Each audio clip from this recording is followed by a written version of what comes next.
This cargo e-bike is the Lectric XPedition 2.0. The first version of the bike blew us away with its overall value, and this updated model basically just gives you more features for the same price, but there's a lot more competition in the cargo category this time around. So will this bike hold up as one of the best of its kind? Let's take a ride and find out.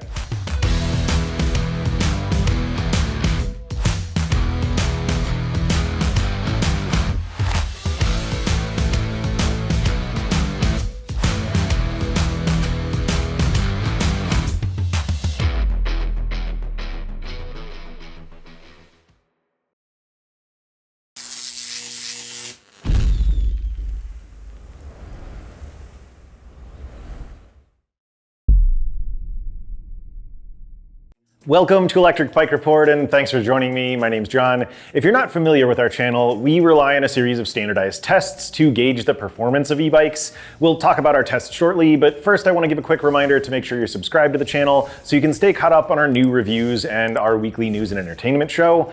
And if you find this review helpful, please help to support our hard work by using our affiliate link down in the video description if or when you make a purchase. But now let's expound on the XPedition. So one of the biggest standout features of this bike is its affordability.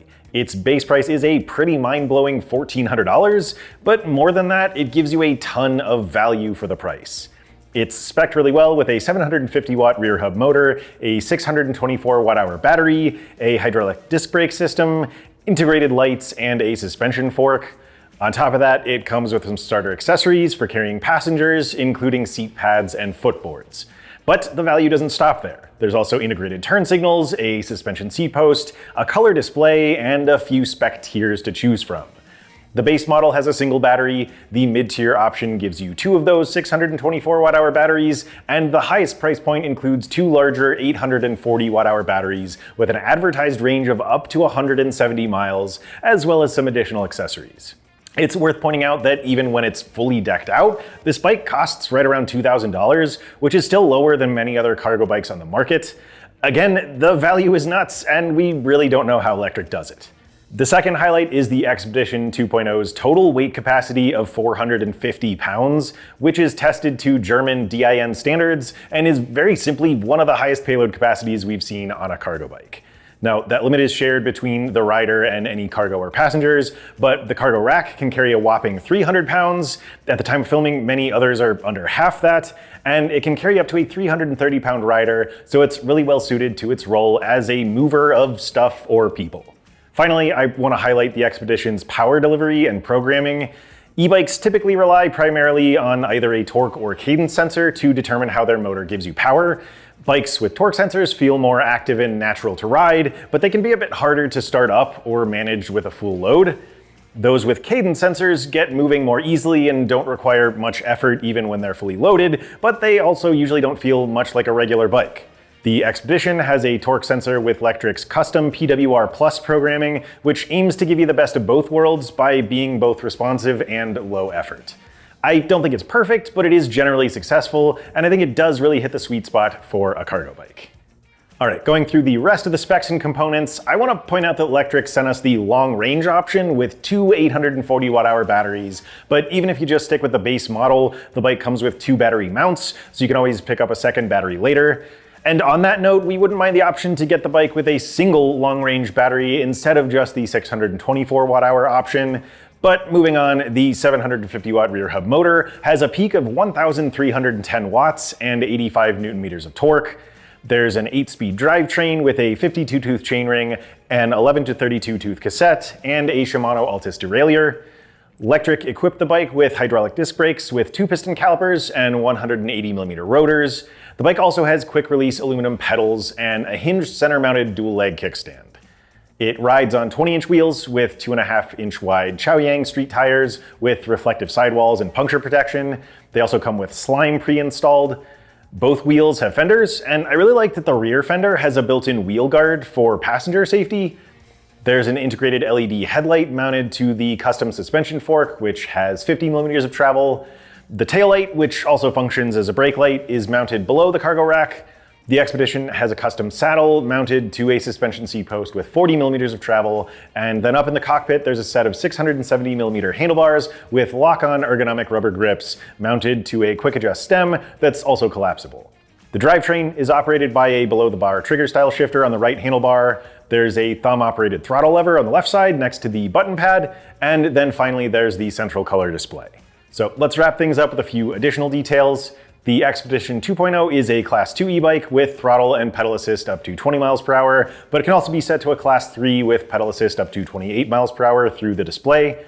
The bike weighs about 75 pounds without a battery, and each of those weigh about 9 pounds. So our test bike with the dual long-range batteries came out to a total of about 93 pounds. The batteries are UL 2271 certified, the bike itself is UL 2849 certified, and it's available in 2 color options. Ours is called Raindrop Blue, and there's also Stratus White. That should cover just about everything though, so let's dive into our test sections and see how the XPedition 2.0 stacked up against other cargo e-bikes we've reviewed. The first test to cover is our brake test, where my fellow reviewer Griffin pedaled the XPedition up to 20 miles per hour before applying the brakes, and then measured how far the bike traveled before stopping. We did this test 3 times and averaged the results for a final score of 21 feet and 6 inches.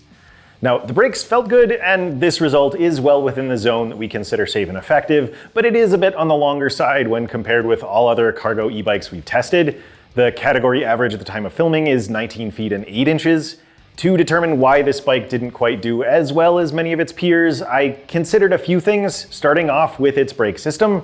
So like the majority of similar models we've tested, the XPedition 2.0 has hydraulic disc brakes with 2 piston calipers and 180 millimeter rotors. The brake components are unbranded, but judging by the shape of the brake levers, I'd guess that this system is made by Tektro, which is of course one of the most common manufacturers out there. So spec-wise, the brake system checks out. During my testing, I went on a couple of rides without cargo, followed by a couple of rides with 60 pounds of weight in pannier bags attached to the cargo rack, and I noticed the brakes felt a bit better when the bike was loaded up. Without weight, it felt controlled, but the tires squealed loudly and the bike was prone to skidding, but once I had it weighed down, it seemed to have better grip, and it stayed more firmly stuck to the ground. Again, the XPedition's test results are good overall, so I don't think any changes are necessary, but if you're planning to ride without cargo and you want to shorten up your stopping distance, you might consider switching to a gummier tire. In general, the bike did a solid job here though, so we give it 2 solid thumbs up in this test. We have a few goals with our speed test. So first, we want to see if a bike can reach its advertised maximum speed. Second, we want to get a feel for how its power levels are distributed across its pedal assist system. And third, we test the throttle to see how quickly it gets moving. I did a speed test using both Class 2 and Class 3 settings out on our paved shared use paths, along with a throttle acceleration test. So let's see how they went, and we can talk about the data back here later on. All right, let's do a Class 2 speed test here on the XPedition 2.0. Starting things off with no pedal assist, and we were landing kind of right around 9 miles per hour, and I am keeping my level of effort pretty relaxed, and we'll see why here in just a sec. But yeah, that 9 miles per hour does seem to be pretty consistent, so let's go up to PAS 1. So, okay, I can hear just a little bit of a hum from the motor. I really don't feel a whole lot of help from it, so this does seem to be kind of where the motor wants to kind of top off in this setting. Just with pedaling and variations in the path, I guess we're kind of landing around 9.5 miles per hour. And, a little nudge from the motor, just nothing spectacular there. So let's go up to PAS 2. Okay, definitely a much more noticeable increase in power there. In fact, I'm shifting up few gears here up to 6th. Okay, I mean that feels really nice. That's a good cruising speed. So landing kind of right around between 14.5 and 15 miles per hour. Now, I do want to say that this bike has a torque sensor, but it also has the PWR Plus programming, and so it's sort of like a hybrid between a torque and cadence sensor. We'll talk more about that as we go through the review, but so far it has felt very cadence-like. Let's see if that changes. But yeah, let's say 15 miles per hour or so for PAS 2. All right, PAS 3. Picking up swiftly, shifting up to 8th gear. So it still feels, I would say, mostly cadence-based, but it is a little bit more responsive. You know, when I apply a little bit more pressure at the top of my pedal stroke, it's giving me a little bit more, but it is very steady output. Let's see, PS3 seems to want to land kind of right around 19 miles per hour here, maybe just a little above. All right, let's go up to PS4. See if there's anything more in the tank. Yeah, okay, we're getting right up toward that 20 mile per hour limit. So it looks like about 19.8 or so in PAS4. And then let's go up to PS5. Kind of hanging steady right around that area, but I did see the class 2 ceiling there of 20 miles per hour, so it's doing its job. All right, that looks good. Let's turn around and do a class 3 test, and then we will check out the throttle. All right, so we are back for a class 3 speed test on the Expedition. Starting things off in PAS1, and let's see, it doesn't seem to be a whole lot different than the class 2 test, where the power output is keeping us kind of right around 9.5 miles per hour, somewhere in that range. Let's go ahead and go up to PS2. All right, again, nice little boost there. Definitely more impactful level of power. We are up to, well, we're still climbing. Let's get around this bend. Still feels very cadence-based in this setting, as well as PS1. Okay, so yes, again, seems to feel kind of about the same. 14.5, 15 miles per hour. Let's go up to PS3.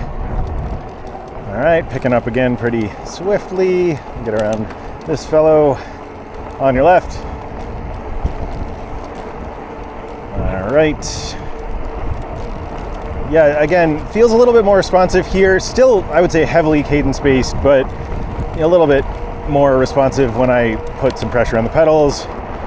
We are up to right around 21 miles per hour. Yep, on the nose. Let's go up to PS4.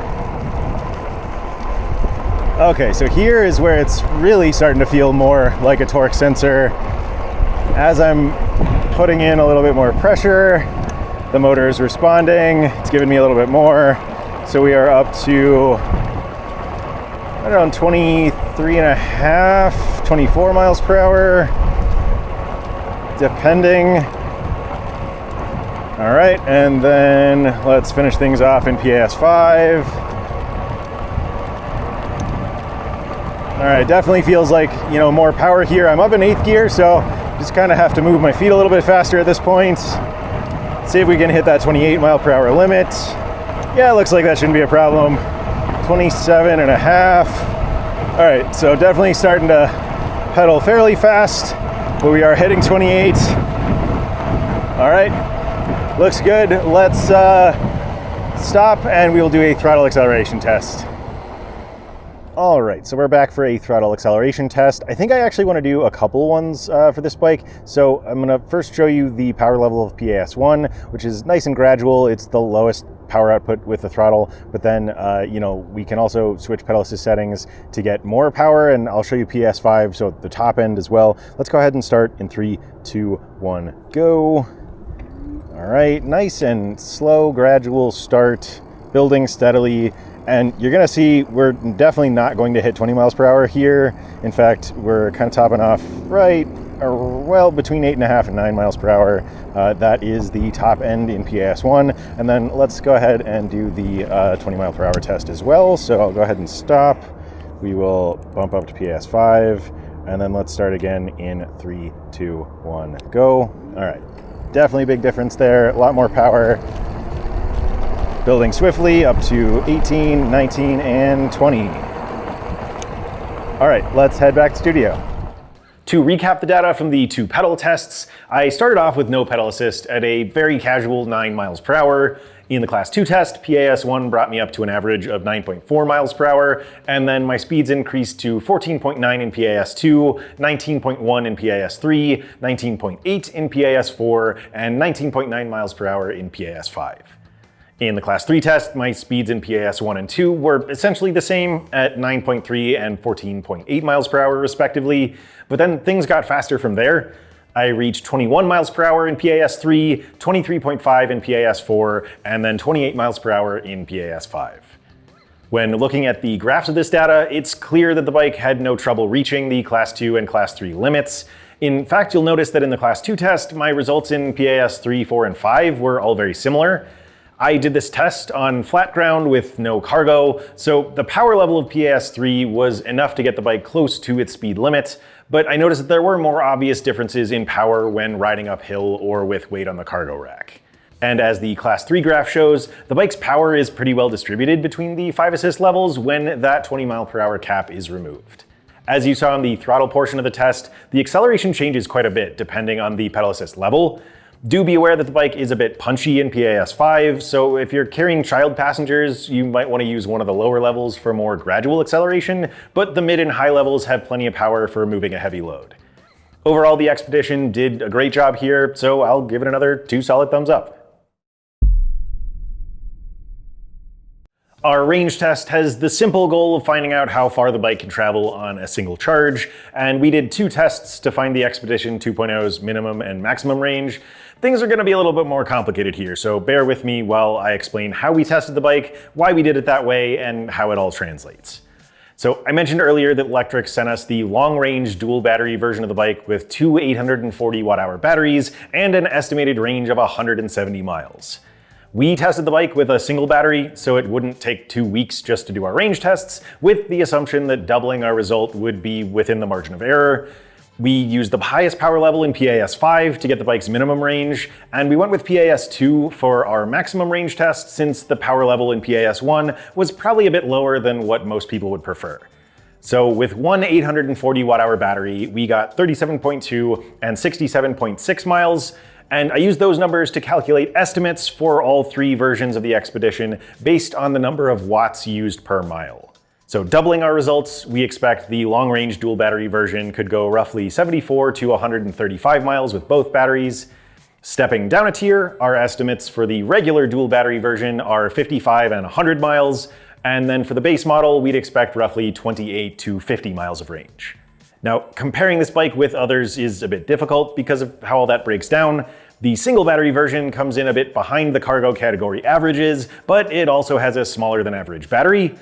Our test results with one 840 watt-hour battery were a smidge above the category average though, which is a big reason why it would be nice to get a single long-range battery version, but yeah, the current 3 options still give you a lot of control over how much range you get and how much the bike costs. Do keep in mind that we did our testing in Class 2 mode without weight, so you'll get fewer miles when riding faster or with passengers or cargo, but overall the XPedition did great in this test, and I think our estimates prove that it's good to have options. The last test section to cover is our hill test that we do at a place fittingly called Hellhole Trail. This path spans 1/3 of a mile with a 12% average grade, so it can be tough for many e-bikes, although most cargo bikes have done well. We tested the XPedition with its throttle and with its highest level pedal assist, so let's go see what happened when our test rider Justin took it up the path. Okay, we are out on Hellhole finally on the Lectric XPedition 2.0, and we're doing the throttle test. We'll see how this does. May have to pause and turn around here. Stay on your left, girls. Oh, thank you. Well, we were good. So through that first section here, got down about 11.6 miles per hour. 11.5, 11.0. It's gonna bottom out right about 10.9, so feels very peppy, and feels pretty good. Like the noise of the motor is very quiet, much quieter than I expected actually. So I'll let you listen to it through this next punchy section and coming out of it.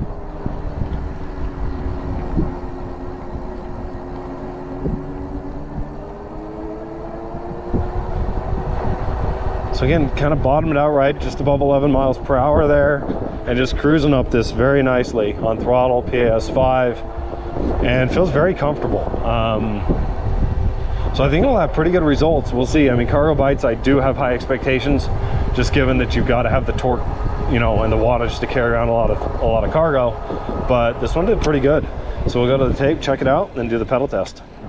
Okay, we're back out on Hellhole now doing the pedal test on the XPedition 2.0, starting in 8th gear as John speeds past us. And feeling, again, I'm not pushing much at all. Down to 15.8 here, 15.5, 14.3. I might downshift 1. Didn't necessarily need to, but I think that cadence is a little better, a little more natural. So kind of bottomed out around 13.4 there. As far as what I'm putting on the pressure, not much.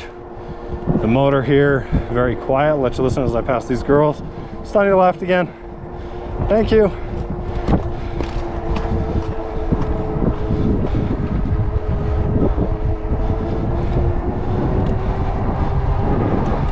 So yeah, the motor's still very quiet, very easy to climb up this hill. We'll do some testing with weights on it and see how it does. But I think in general, it's gonna have a pretty good result. You can definitely climb up Hellhole without having to really put much of your own power in. Just keep a nice cadence. You kind of fly up it. So we'll go check the tape, but that felt pretty good. Okay, so clearly the XPedition 2.0 did great. Justin finished the throttle test in 1 minute and 14 seconds with an average speed of 14.7 miles per hour, and the pedal test came in a bit faster at 1 minute and 7 seconds at 16.2 miles per hour. In both cases, this bike was a hair faster than average. The average throttle time for cargo bikes is 1 minute and 20 seconds, and their average pedal time is currently 1 minute and 10 seconds. So we saw a difference of 3 to 6 seconds. This bike's motor peaks about 150 watts higher than average, while its torque is right around average, so a slight difference makes sense. Again, we did this test without cargo weight on the back, but I did an informal test with that 60 pounds of weight at our secondary location called Pilot Hill. I noticed a drop of between 2 and 3 miles per hour that corresponded to about 10 to 15 seconds of difference when I compared my results with and without cargo. So the added weight definitely slowed the bike down a bit, but it always felt strong and steady. And actually, this is where I noticed the biggest advantage from Lectric's PWR Plus programming. Riding with extra weight had some effect on my speed, but it didn't really change how easy the bike was to pedal. The motor gave me more power when I pedaled harder, but the baseline was already pretty high, and I'd venture to say that it's one of the easiest cargo bikes with a torque sensor I've tested when it comes to pedaling uphill. And of course, if you prefer to let the motor do all the work, you also have the option of just hitting the throttle and taking it easy. The subject of ride quality covers a variety of things, including sizing, comfort, motor engagement, handling, and lots more. Let's go back out to the bike paths and talk about some of the basics, and then I'll add some additional thoughts once we get back here to the studio. All right, let's talk about ride quality here on the XPedition 2.0, which of course is a long tail cargo bike, and that's gonna play into a lot of the characteristics we'll talk about in this section. So right now I'm riding around with about 60 pounds of weight in some pannier bags on the cargo rack, and we'll talk a little bit more about how the bike handles and how that changes the handling later on, but I want to start off with sizing and fit. This bike has a single frame size that's meant for riders from 4'11" up to 6'5", and that's pretty wide range, but there is quite a bit of adjustability here to account for that. You have a super long seat post that gives you about 11 inches of adjustment in your saddle height, and then there's a quick adjust stem up front, so you can change your handlebar height and reach, and that can also affect the riding position. So I'm 5'11", which puts me kind of in the top third of that recommended height range. And I'll tell you a little bit about what I'm feeling here. So I have really good leg extension, and I would expect nothing else with such a long seat post. And then up front, I don't have that stem quite maxed out. I do have a little bit of a bend at the waist going on. My arms are pretty outstretched and kind of out in front of me here. I could adjust that stem and kind of tighten up the reach, bring the riding position to a little bit more vertical, but honestly right now everything's really comfortable, and I like these ergonomic rubber grips quite a bit. Again, yeah, ride feels great. So we've got a suspension fork up front with 50 millimeters of travel and a suspension seat post with 40 millimeters of travel, both of which are helping to smooth out the ride. We also have a little bit of extra cushion from the tires. So those are 20 by 2.5. They are made by Chaoyang. They have a street pattern for the tread. So a couple different things with the wheel and tire size. The 20-inch wheels, kind of help counteract the fact that this is a really long bike. With the weight on the back here, I definitely notice the length and the weight of the bike a lot more when I'm carrying cargo. It feels, a lot more nimble when it is unladen. but again, the 20-inch wheel size kind of helps to counteract that. I was actually able to do a U-turn on the path a few times without having to stop and do a 3-point turn, so still very maneuverable. And that wheel size also helps to keep the center of gravity low, so the bike stays really balanced. And then you get really good stability with the 2.5-inch width. That's sort of a nice middle of the road in terms of width. So good traction, good stability, and again, a little bit of extra cushion there as well. We also have the 750 watt rear hub motor that, as we talked about in the speed test section, kind of ranges from subtle to kind of punchy at times.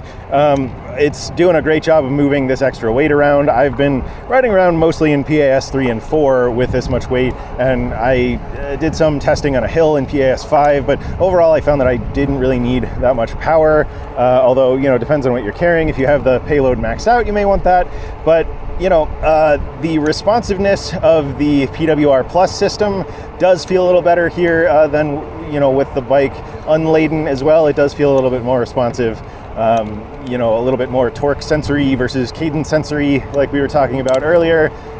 So kind of bump up here and show you how, the bike is definitely giving me more power as I push into the pedals here. So overall, I think the XPedition feels great. It is handling the weight very well. It feels very stable, very balanced. Braking is fantastic with the extra weight as well. Overall, I think this is just a really solid bike. And again, as we talked about, you really can't beat that price. So let's go ahead and head back to the studio. We'll wrap things up, and I'll catch you later. So one thing I didn't talk about there was frame flex, which is always a concern on cargo bikes and those with step-through frames. I was really impressed with how stiff the original XPedition's frame felt, but Lectric beefed it up even more with this version of the bike. Overall, I'd say this is one of the most sturdy feeling cargo bikes we've tested, and I'm confident that it can handle much more weight than the 60 pounds I tested it with. I think the overall handling felt great, both with and without cargo. Putting weight on the rack does change how the bike rides quite a bit, so you want to take corners a bit slower and give yourself more stopping distance, but that's true with any cargo bike. I do have a couple of points of critique to bring up, although they are relatively small in the grand scheme. First is the kickstand. Now, I like that the hinged legs tucked under the bike and stayed out of the way when I was riding, but in general, it wasn't all that easy to set up. I had to wrestle the bike up and back to get the legs in place, and I think most riders would prefer something a bit easier. The second point is about the PWR Plus programming we've talked about, and it's admittedly more nitpicky. I mentioned in the speed test section that the pedal assist system felt more cadence-based than torque-based, and while it felt better when I was carrying cargo, I think it could do to be a bit more responsive in general.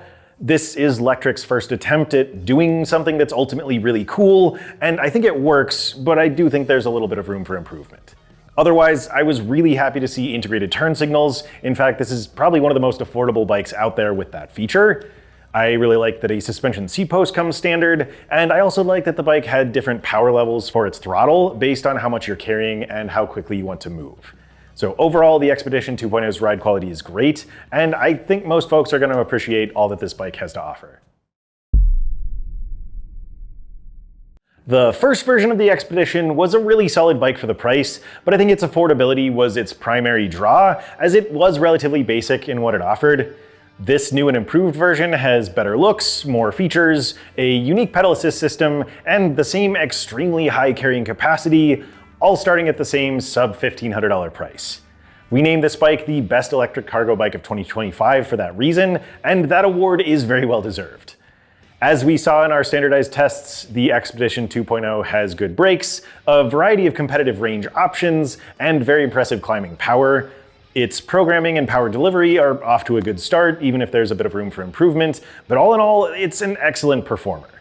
We hope to see a slightly easier to use kickstand in the future, but let's be honest, if that's the biggest point of critique about this bike, Lectric is definitely doing something right. And the reality is they took a good bike and upped the ante while keeping it incredibly affordable, so I'd say they generally knocked it out of the park. If you want to take a closer look at the XPedition 2.0, you can check out the 2 links down in the video description. You can go a bit more in depth with our written review at electricbikereport.com, or head over to the bikes page on Lectric's website. And again, please be sure to use that affiliate link if you decide to make a purchase. But let us know what you'd use the Expedition for down in the comments section. Please consider giving this video a like and subscribing to the channel, and feel free to share this review with anyone you think would be interested. But thanks for taking a ride with me today. Again, I'm John with Lectric Bike Report, and this is the Lectric XPedition 2.0.